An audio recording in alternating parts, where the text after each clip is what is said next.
¿Cómo están? Bienvenidos al módulo número 3 de nuestro curso de Pen Testing con herramientas Open Source.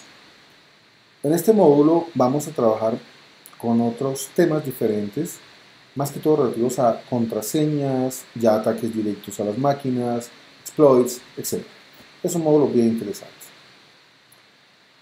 Vamos a hablar de los ataques directos. Aquí vamos a entender cómo nos podemos infiltrar en un entorno ajeno. ¿Qué hemos hecho hasta ahora?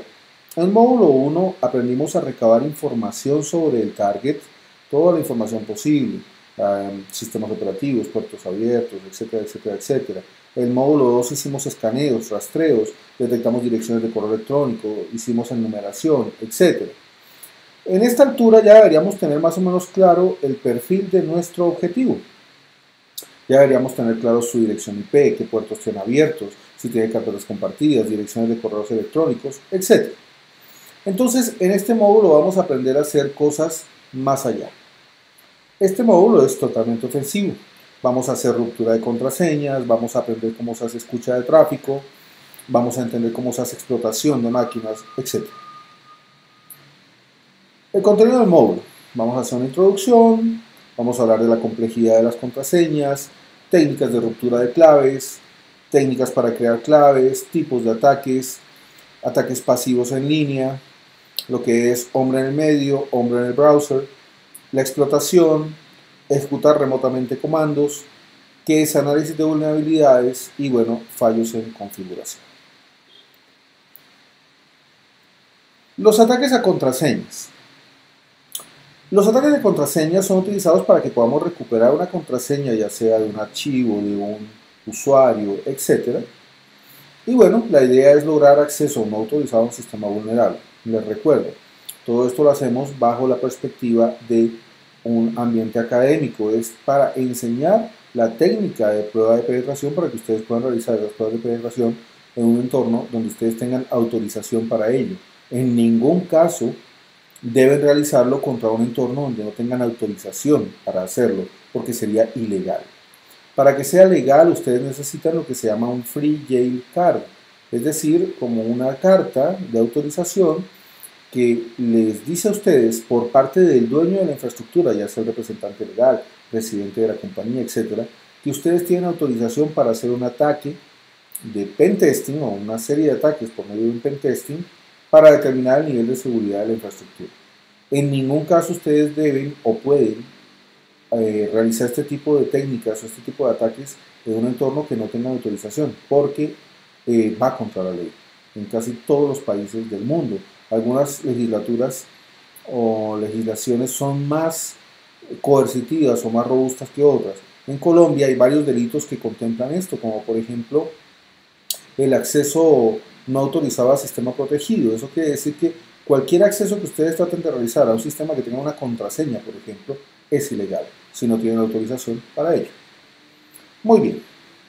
¿Por qué las técnicas de ataque de contraseña logran el éxito? Porque muchas veces los usuarios colocan contraseñas muy débiles, contraseñas que sean repetitivas o muy relativas a ellos.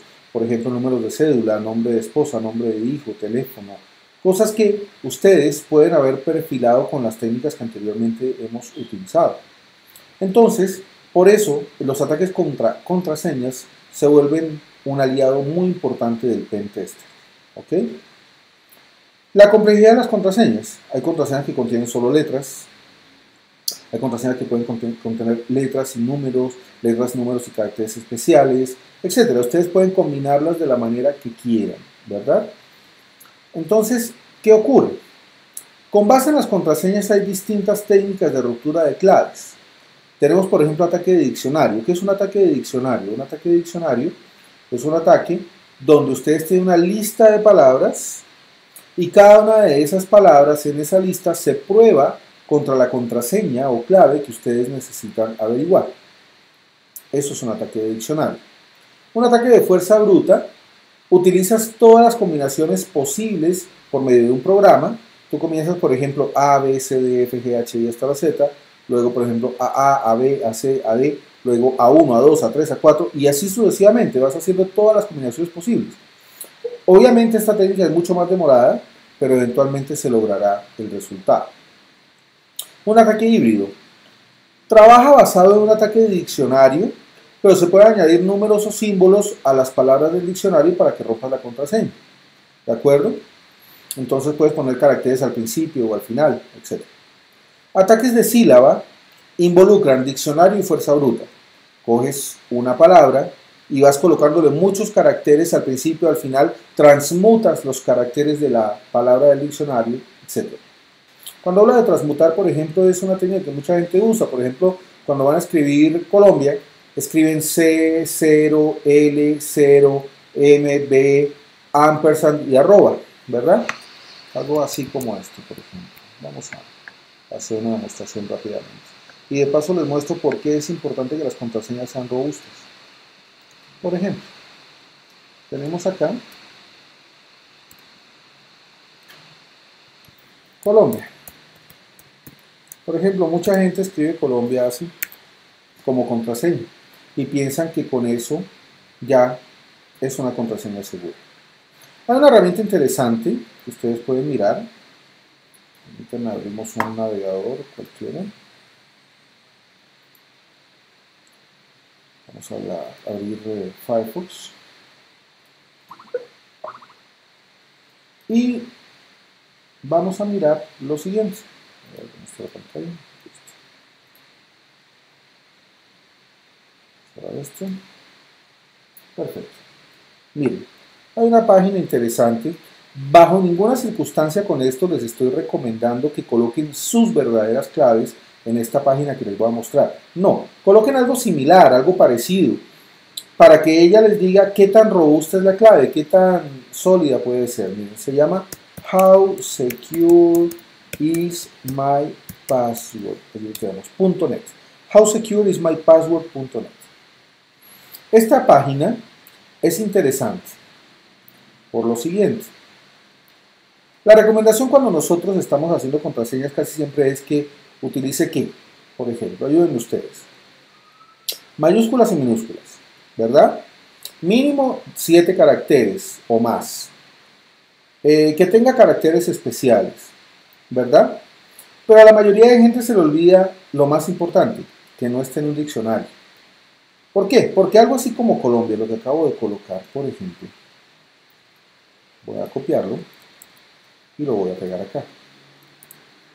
Miren, una herramienta estándar se podría demorar 3 días rompiendo esa contraseña. El Colombia como lo escribimos. Entonces, ¿qué pasa? Muchas veces viene la recomendación que le dicen a las personas, mira, toma una canción, toma un poema, toma una frase, una oración, para aquellos que de pronto son religiosos, y con base en eso, pues la escribes, ¿no? Entonces, le cambias una letra, números, etc. Entonces, por ejemplo, a mí hay una frase que me gusta mucho, siempre la uso, es, si te caes 2 veces, levántate 3 y nunca jamás te rindas. Podrías hacer una clave interesante, podrías coger, por ejemplo, la primera letra de cada palabra. Por ejemplo, si te caes 2 veces, levántate 3, ponemos un símbolo y nunca, jamás, te, y el rindas, digamos que lo volvemos el 5. Te da una clave así. El problema es que ¿quién se va a acordar de ella? Nadie. Lo que haría la gente si tú le pones una clave así es la técnica de siempre, ¿no? Coger un papelito, escribirle y ponerlo debajo del teclado. O coger un papelito y escribirle y pegarla en la pantalla con un post-it, como tantas veces hemos visto y he tuiteado muchas veces, no sé si han visto mis tweets, donde gracias a esas contraseñas pegadas a la pantalla o gracias a esas contraseñas pegadas a un muro, por ejemplo, hicieron un ataque a una televisora francesa, les tumbaron la señal durante mucho tiempo. Entonces, estas contraseñas, a pesar de que podrían ser robustas, miren, vamos a copiarla y la pegamos acá. Bueno, 344.000 años se demorarían en romper esta contraseña. Pues a nivel de seguridad, muy bien. El problema es recordarla, a nivel mnemotécnico, 0. ¿Qué les recomiendo yo para que creen una contraseña segura? Algo todavía más fácil. Si por ejemplo tenemos otra frase, si conocen de pronto algo como la oración patria de Colombia. Colombia, patria mía, te llevo con amor en mi corazón. Podemos coger algo así. Entonces tú puedes escribir, por ejemplo, Colombia. Voy a cambiar solamente la segunda letra de cada palabra. Miren, voy a poner un 0. Colombia. patria, y voy a cambiar la A por la arroba, patria, mía, y la I la cambio por ampersand, mía. Colombia, patria mía. Es algo mucho más sencillo de recordar. Lo único que tienes que acordarte es por qué caracteres cambiaste las segundas letras de cada palabra, que es algo más sencillo de recordar. Entonces, miren, voy a coger esta clave. Ya sabemos, la anterior 344.000 años. Ahora vamos a ver esta. 931 trillones de años. Mejora, ¿verdad? Entonces, de esta manera tú puedes robustecer mucho más tus claves. ¿Por qué se vuelven tan robustas? La razón es muy simple. Una herramienta de ruptura de contraseñas, si por ejemplo está viendo el hash, es decir, la contraseña encriptada, va a haber un solo hash. No va a poder entender que ese hash se compone de 3 palabras independientes, como en nuestro caso ocurre: Colombia, patria y mía. Son 3 palabras independientes, pero las herramientas de ruptura de contraseñas la toman como si fuera una sola. Igual, tampoco es tan sencillo construir diccionarios de palabras unidas, ¿sí? Digamos que no son tan fáciles de conseguir. Se pueden crear, puedes crear el diccionario como lo quieras, pero no es tan sencillo.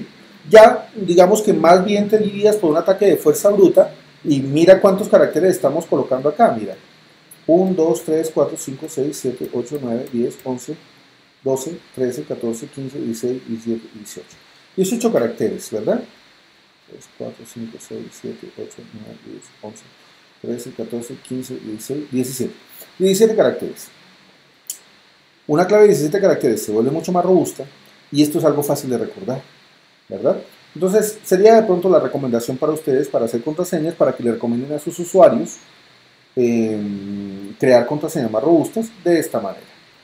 Recuerden, en esta herramienta no coloquen su verdadera contraseña, simplemente algo similar para entender un poco y ver qué tan robusta podría llegar a ser. Muy bien, continuamos acá. Entonces, estábamos hablando de las técnicas de ruptura de contraseñas, ¿verdad? Entonces ya hablamos de todas ellas, incluso hablamos de la técnica basada en reglas, aunque creo que esa no la habíamos tocado. La técnica basada en reglas es la técnica donde ustedes conocen a la persona a la cual están tratando de romper la clave y saben un poco de cómo ella coloca contraseñas. De pronto es una persona aficionada al fútbol, de pronto es una persona aficionada a la mitología, de pronto es una persona aficionada a la historia. Entonces ustedes pueden limitar un poco, perfilar esa búsqueda de contraseñas a lo que la persona normalmente utiliza para hacer sus claves de uso normal. Eso es un ataque basado en reglas. Muy bien. Técnicas de creación de claves, lo que les explicaba ahorita. Muchas personas utilizan letras iniciales de una frase, como les decía, si te cae 2 veces, levántate 3, y palabras concatenadas. Les recomiendo palabras concatenadas. Ya vieron la efectividad de este método, ¿verdad? Entonces, nosotros tenemos distintos tipos de ataques a contraseñas. Ataques en línea pasivos, como por ejemplo, escuchar el cable, que nada más es viable ya cuando lo haces a través de un switch. Hombre en el medio, que lo vamos a hacer, tenemos un laboratorio preparado para esto. El hombre en el medio es un ataque donde una máquina afecta la tabla ARP de otra para hacerle creer que ella es su puerta de enlace, es decir, la máquina atacante le hace creer a la víctima que ella es su puerta de enlace. Entonces la víctima empieza a enviar todos los paquetes a través de la máquina atacante. Es más sencillo de entender haciéndolo, así que van a poder ver el laboratorio. Hay ataques en línea activos, adivinar las contraseñas por medio de un troyano, por ejemplo, usar spyware, keyloggers. Un troyano es un tipo de malware que les permite a ustedes capturar la información de la persona, incluso capturar los golpes de tecla activando algo que se llama keylogger. Todo lo que la persona escriba ustedes podrían llegar a verlo. Tenemos un laboratorio también con esta herramienta. Hay muchas, pero pues tenemos uno preparado. Ataques fuera de línea, por ejemplo, hash precomputados. ¿Qué es un hash precomputado? Es similar a lo que es una tabla Rainbow. ¿Qué es eso? Es básicamente que ustedes tienen la palabra, por ejemplo, casa, y tienen el hash de casa encriptado con el algoritmo MD5, o con SHA, o con SHA-256, o 3Ds, etc. Es básicamente una lista ya de claves encriptadas ya con un algoritmo puntual. Eso sí, el algoritmo tiene que ser el correcto para poder romper la contraseña. A ustedes no les va a servir de nada una tabla Rainbow de palabras encriptadas o hasheadas con MD5 si lo que están tratando de romper es 3Ds o AES, ¿sí? Ataques no electrónicos, mirar por encima del hombro, el shoulder surfing. Ingeniería social, ya hablamos de eso en el módulo 1, convencer a la persona de que les dé a ustedes la información que ustedes buscan sin que se den cuenta. Dumpster diving, buscar en la basura, ¿no? Es, digamos, bucear en la basura. Muy bien, hay muchos diccionarios en la web. Aquí les coloqué varios enlaces que ustedes pueden utilizar para poder descargar diccionarios de la web. Incluso pues ustedes pueden crear sus propios diccionarios si quieren, ¿no? Pero pues les recomiendo estas direcciones donde van a encontrar muchos distintos diccionarios. Un ataque pasivo en línea, lo que les hablaba de escucha en el cable. Está la víctima, está el atacante y está la otra víctima, aquí lo tenemos. Entonces, ¿qué hace el atacante?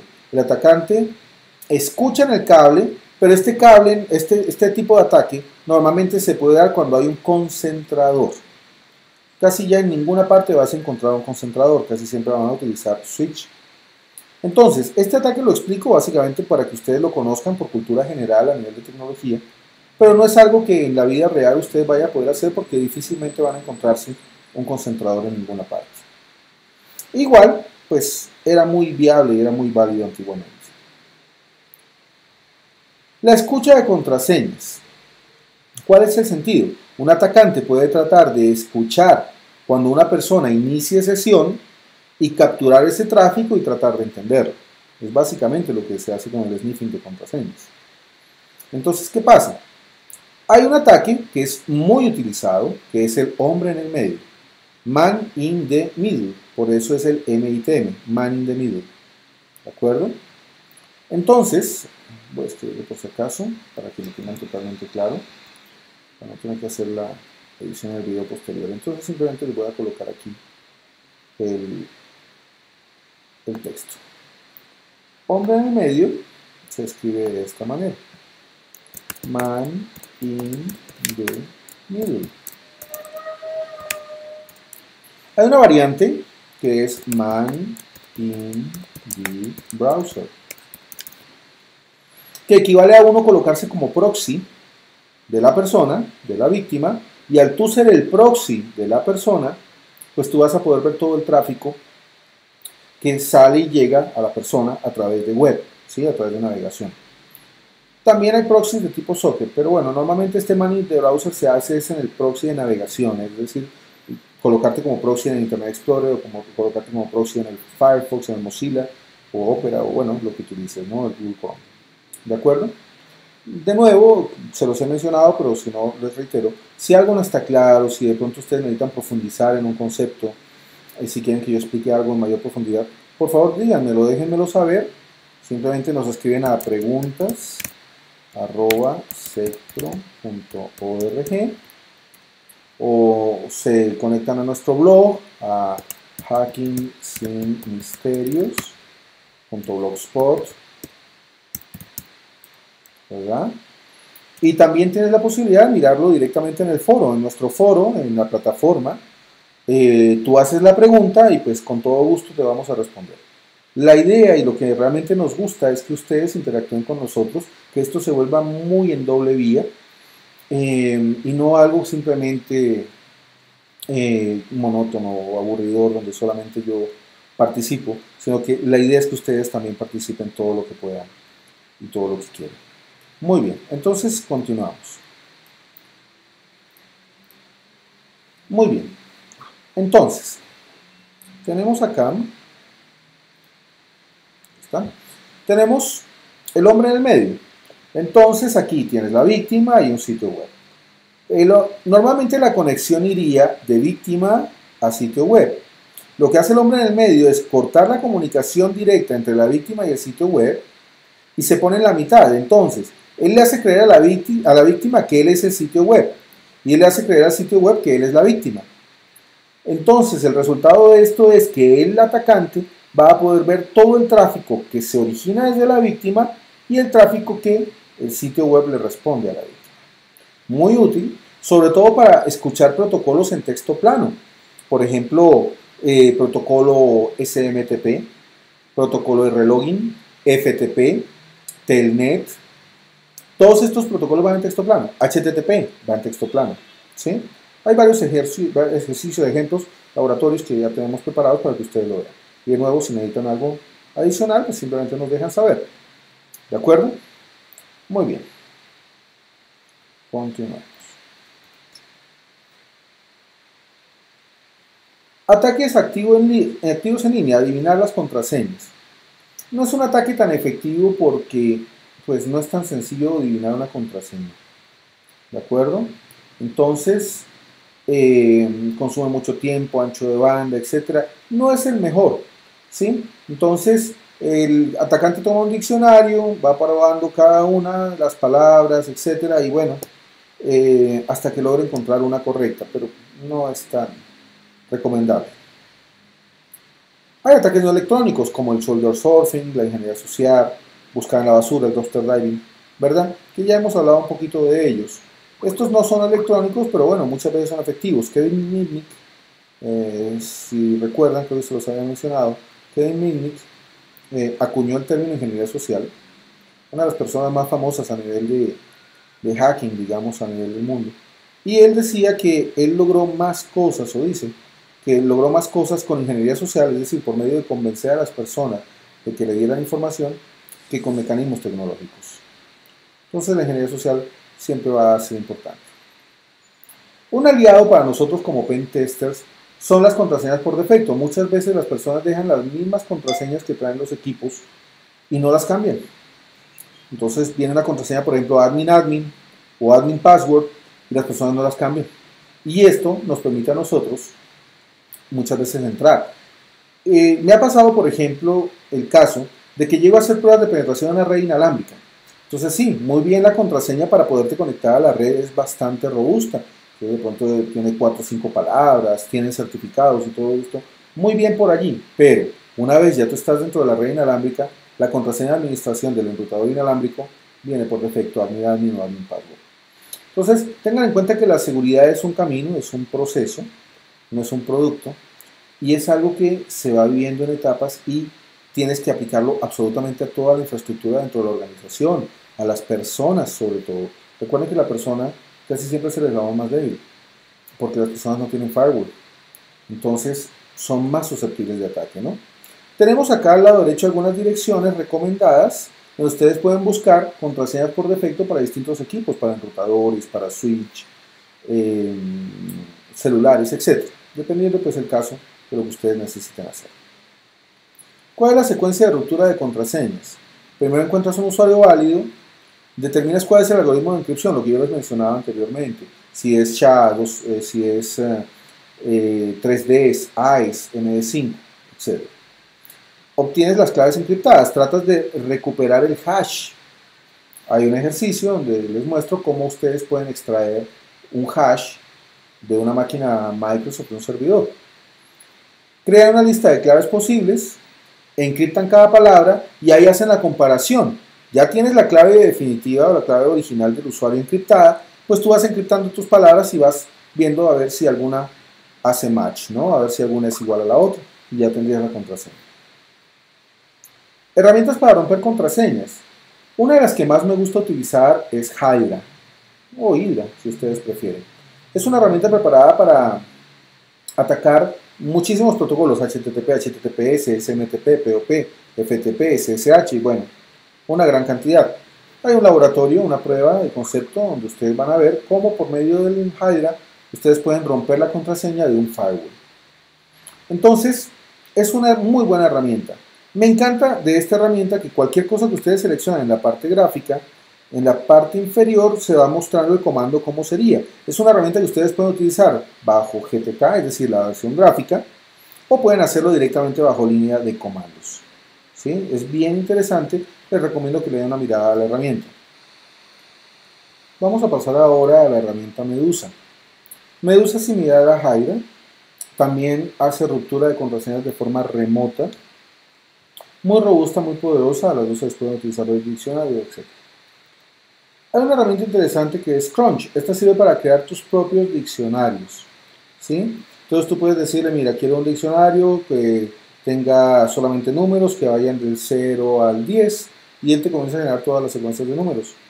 o letras, etcétera. Es una herramienta interesante, les recomiendo que le den una mirada. Crunch. El Seoul es bien interesante también. ¿Por qué? Porque ustedes lograron perfilar a la persona, es decir, perfilaron el target y saben que esta persona, por ejemplo, le gusta el fútbol o utiliza eh, geografía, algún deporte, no sé, lo que quiera para crear contraseñas. Ustedes con Seoul pueden descargar completamente un sitio web y lo que en realidad descargan es sus palabras. Él hace una extracción de todas las palabras que el sitio web tenga y les convierte esto en un diccionario que ustedes podrían utilizar. Entonces ustedes pueden descargar muchos sitios web con el Seoul para crear un diccionario mucho más robusto, orientado específicamente al target que están atacando. Seoul. Hay otras herramientas como el Bluetooth AET2, es una herramienta gráfica, ya esta sí es Microsoft. Todas las que vimos anteriormente eran bajo entorno Linux. Entonces, el Bluetooth AET2 es otra herramienta que vale la pena darle una mirada. Son herramientas gratuitas que pueden descargar. John the Ripper, muy buena herramienta. John the Ripper, de hecho, lo usamos en un laboratorio para hacer una ruptura de un hash Microsoft.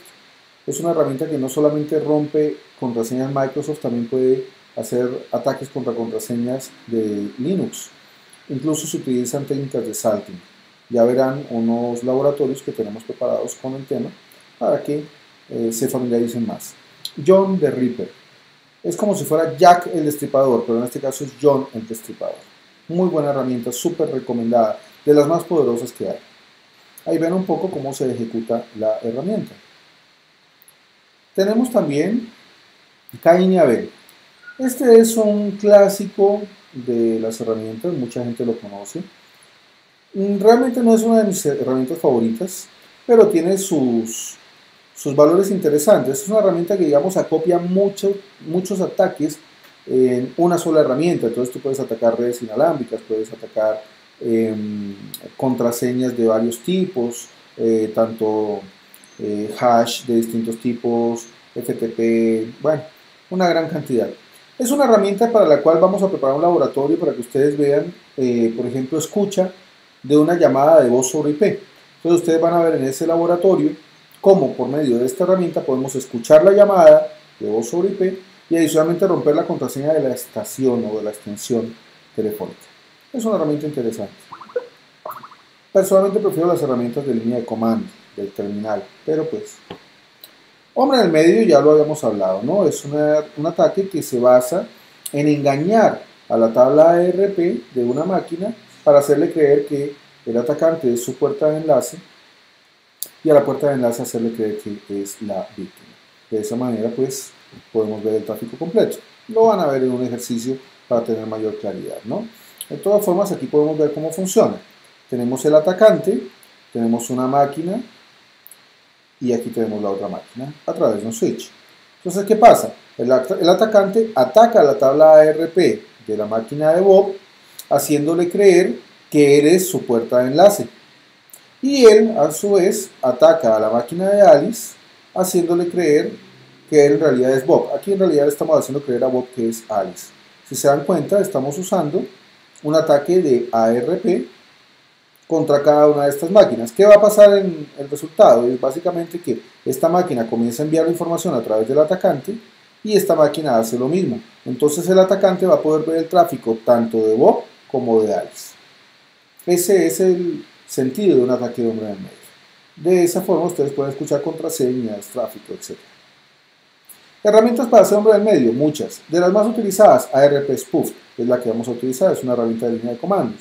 Un clásico como el Ethercap, Cain y Abel también lo hacen. Escape es una herramienta excelente, más avanzada. Esa la vamos a ver en el curso de Pentesting avanzado, porque allí vamos a ver un poco de Python. Entonces, Escape es mejor si entiendes Python. Es una muy buena herramienta, muy poderosa. Hay ataques de DNS. ¿Cómo funciona esto? Tú tratas de engañar a la máquina haciéndole creer que, por ejemplo, tú eres su DNS. O lo haces que resuelva contra un DNS falso. ¿Cuál es el resultado aquí? Básicamente que la persona cree que está entrando, por ejemplo, a su banco y en realidad está entrando a un servidor falso, donde podría llegar a digitar sus contraseñas. De nuevo, esto solamente tiene fines académicos, en ningún caso queremos ni incitar al crimen ni nada de esto, ni mucho menos, al contrario, tratamos de combatirlo. pero pues es un ataque que ustedes tienen que conocer para poderse defender. Entonces, es un ataque de envenenamiento de DNS. El DNS falso pues resuelve hacia donde él quiera, no hacia el verdadero servidor del banco, banco.com, sino que resuelve al servidor falso.com. Pero la persona va a recibir una página como si fuera verdaderamente la página del banco. Es un ataque interesante, también hay un ejercicio, una prueba de concepto con esto. Una de las maneras de lograrlo es un envenenamiento del caché de DNS, ¿sí? Entonces lo que se hace es atacar el caché del servidor con el objetivo de actualizarlo con una dirección errada. Al hacer esto, pues él va a resolver contra la dirección errada cualquier petición que se haga. Es uno de los ataques. También hay otros ataques de denegación de servicio, por ejemplo, con el DNS, es impedir que el DNS resuelva. Entonces ustedes no pueden navegar hacia ninguna parte a menos que conozcan la dirección IP de cada sitio. Denegación de servicio distribuida también, donde puedes utilizar de pronto una botnet. De hecho hay un módulo donde hablamos específicamente de ataques de denegación de servicio. Y ataques reflejados, donde un ataque reflejado lo que se hace es básicamente utilizar máquinas para que reflejen el ataque y lo envíen potencializado. Hagan de cuenta lo siguiente: a un grupo de 10 máquinas yo les hago una petición falsificando la IP, ustedes ya saben cómo se hace esto, falsificando la IP de la víctima. Entonces le hago una petición a esas 10 máquinas como si yo fuera la víctima.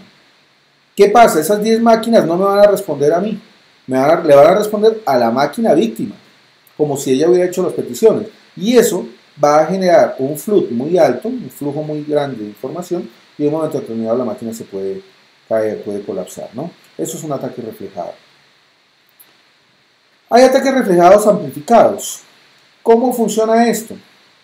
Básicamente, como el ejercicio anterior que les planteaba, pero yo envío una petición muy pequeña, pero la respuesta normalmente va a ser muy grande, ¿sí? Entonces, envío un paquete pequeño, pero el paquete de respuesta va a tener un tamaño muy grande. Entonces, eso va a saturar procesamiento, memoria, etcétera, de la máquina víctima y pues puede llegar a colapsarla. Un ataque fast flux puede venir de distintos orígenes. Lo que es la técnica fast flux, les recomiendo que le den una mirada en Wikipedia, por ejemplo, es un ataque donde a través de distintos servidores yo hago pasar el ataque y hago cambiar de dirección IP, por ejemplo, cada uno de esos dominios. Entonces, ¿qué ocurre? Yo tengo el dominio A, B, C, D y tendría dirección IP 1, 2, 3, 4. ¿Qué ocurre? Si, por ejemplo, la víctima se da cuenta de ese ataque y bloquea esas direcciones IP, yo simplemente cambio las IPs de esos dominios y puedo continuar el ataque, porque esas IPs nuevas no estarían bloqueadas. Es más o menos la técnica fast flux. Hay envenenamientos a nivel de la intranet, donde ya yo tengo que lograr tomar control del DNS interno. Por ejemplo, si se utiliza un DNS de Microsoft o un controlador de dominio, pues tratar de atacarlo con el objetivo de tomar control de la resolución interna de ese servidor y hacer que él resuelva hacia donde yo quiera. Parecidos a los ataques anteriores, solamente que los ataques de DNS anteriores funcionan a nivel WAN. Este funcionaría a nivel LAN o intranet. El phishing. Este ataque también vamos a tener una demostración. El phishing básicamente es crear una página web falsa, servirla y esperar a que las personas lleguen a ella, ya sea para aplicarles o inyectarles un malware o simplemente capturar datos de ellas, etc. Eso es phishing. Se da muchísimo, permanentemente en el correo electrónico, si ustedes revisan, les va a estar llegando correo falso que los va a tratar de llevar a páginas falsas. Esas páginas falsas se llaman páginas de tipo phishing. ¿De acuerdo? Hay formas de hacerlo. De hecho, hay una prueba de concepto donde ustedes probablemente ya vieron una página phishing, cómo funciona este ataque. Buffer overflow es otro tipo de ataque donde ustedes lo que hacen es tratar de saturar una máquina en un espacio de memoria determinado. Hagan de cuenta que existe una variable que almacena información que le caben 10 caracteres. Y lo que ustedes hacen es inyectarle 1000 caracteres a esa variable que solo almacena 10. ¿Qué pasa con los otros 990 caracteres que no caben dentro de la variable? Se van a desbordar, se tienen que ir a alguna parte. En eso consiste el desbordamiento de pila. Es básicamente llenar una variable con datos, hasta tal punto que esos datos al desbordarse le quiten el control de la operación al archivo que lo tenía y le permita al atacante tomar control de la operación para que él pueda ejecutar comandos a su gusto. Es una de las formas más comunes de lograr la explotación de una máquina. Lo vamos a ver también en una práctica de laboratorio. Aquí hablamos un poquito del concepto.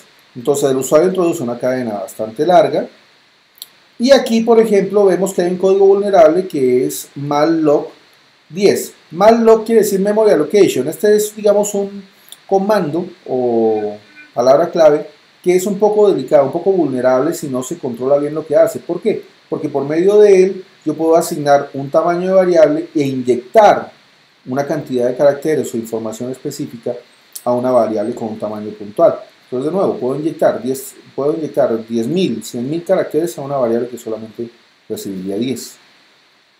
Entonces, de esa manera, yo puedo tomar control de lo que se llama el stack, la pila.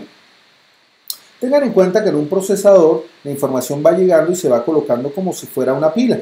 Se va apilando o amontonando. Entonces, dependiendo cómo funcione, va a haber distintos protocolos, FIFO, LIFO, etc. Probablemente hayan escuchado sobre el tema o lo vieron en la universidad. Entonces, LIFO, por ejemplo, quiere decir Last Input,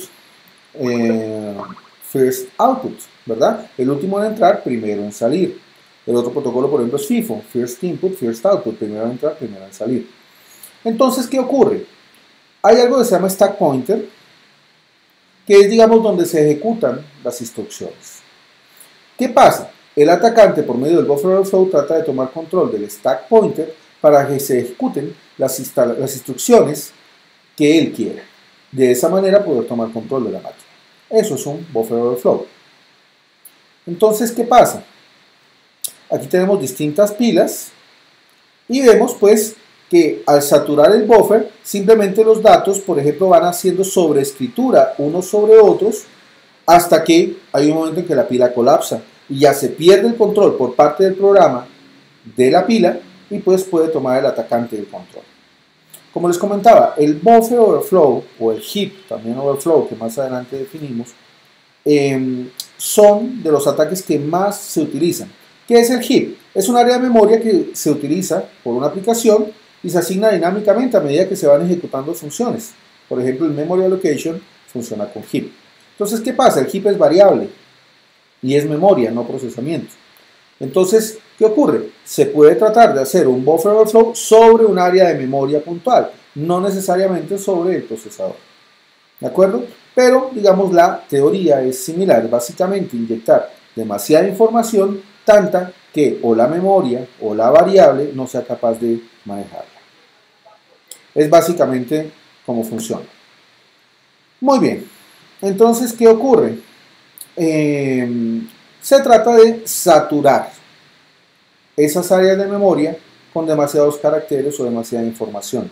De hecho, en un curso más avanzado, en el pentesting avanzado, pues explicamos un poco más lo que son los caracteres NOPs, los NOPS, los non-operational, que son utilizados precisamente para generar esa basura que lo que hace es llenar la variable o la memoria para pues generar el desbordamiento.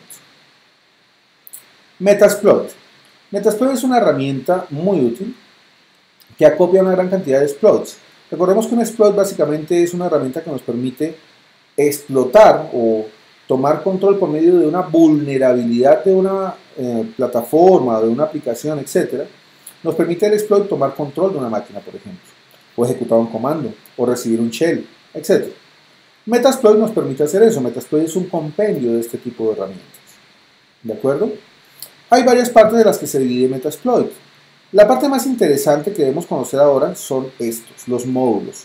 Tenemos un módulo de payloads. ¿Qué es un payload? Un payload es lo que yo quiero que pase una vez un exploit tenga éxito. ¿Cómo qué? Recibir una línea de comandos, un shell del servidor para yo poder ejecutar comandos. Que se ejecute un comando en el servidor víctima, por ejemplo. Generarle una denegación de servicio. Eso es un payload. Un exploit, como les decía, es un trozo de código o un programa que hace uso o explota una vulnerabilidad inherente a una plataforma operativa o una aplicación. para luego que podamos correr un exploit, un payload, perdón. Luego tenemos los encoders. ¿Qué es un encoder? Un encoder es una herramienta que me permite tratar de ofuscar esta herramienta del exploit para que un antivirus no lo detecte tan fácilmente. Entonces, por medio del encoder, yo codifico, yo ofusco el exploit para que sea más indetectable ante las herramientas de defensa de la víctima. Los módulos de post-explotación. Una vez yo he logrado vulnerar, así sea mínimamente, un target, es decir, por lo menos lograr una interfase de comandos, un shell, donde yo pueda ejecutar ciertos comandos, puedo correr ciertas herramientas de post-explotación, es decir, herramientas que me permiten tomar un control más poderoso o más completo una vez ya he logrado poner solamente un pie sobre la máquina. Para yo poder pasarme completo y hacer lo que yo quiera, pues necesito correr módulos de post-explotación. Auxiliares. Son herramientas varias, por ejemplo, escáneres de puertos, herramientas de ataque de contraseñas, etc. Esos son los módulos que componen el Metasploit. Como ven, son bastante interesantes, bastante completos. Nosotros vamos a hacer distintos ejercicios con ellos. Varias interfaces. Nosotros vamos a utilizar principalmente la interfase de tipo consola y pues también la CLI. Estas otras interfaces, la web y la GUI, son para la versión paga. Nosotros vamos a usar la versión Community de Metasploit, que es gratuita. La versión paga es más completa, por supuesto. ¿De acuerdo? Hay una herramienta Armitage bien interesante que también vamos a ver en un ejercicio. Muy bien. De nuevo, cualquier explicación adicional que necesiten, pues simplemente nos dejan saber. Aquí tenemos una diapositiva donde explicamos cada una de las cosas. Los knobs, como les decía, generan la suficiente basura o son, digamos, el código basura suficientemente denso para poder generar el buffer overflow. ¿De acuerdo? Otra de las vulnerabilidades que nosotros aprovechamos son los fallos en configuración. Hablábamos, por ejemplo, de usuarios por defecto, contraseñas por defecto, configuración por defecto, máquinas de prueba que se dejan allí, esas máquinas que quedan mientras siempre, que se montaron para hacer una prueba de una aplicación, etcétera, y quedaron allí. La verbosidad de los mensajes de error, etcétera. Son muchas de las cosas que nosotros aprovechamos como pentesters y que ustedes deben buscar. Tenemos un par de pruebas de concepto relativos a estos temas. ¿De acuerdo? Muy bien. Como siempre, ha sido un gusto estar con ustedes. Cualquier pregunta, inquietud que tengan, por favor, a través del foro, a través del correo electrónico, a través del blog, pues será bienvenida. ¿De acuerdo? Entonces, que tengan un muy buen día.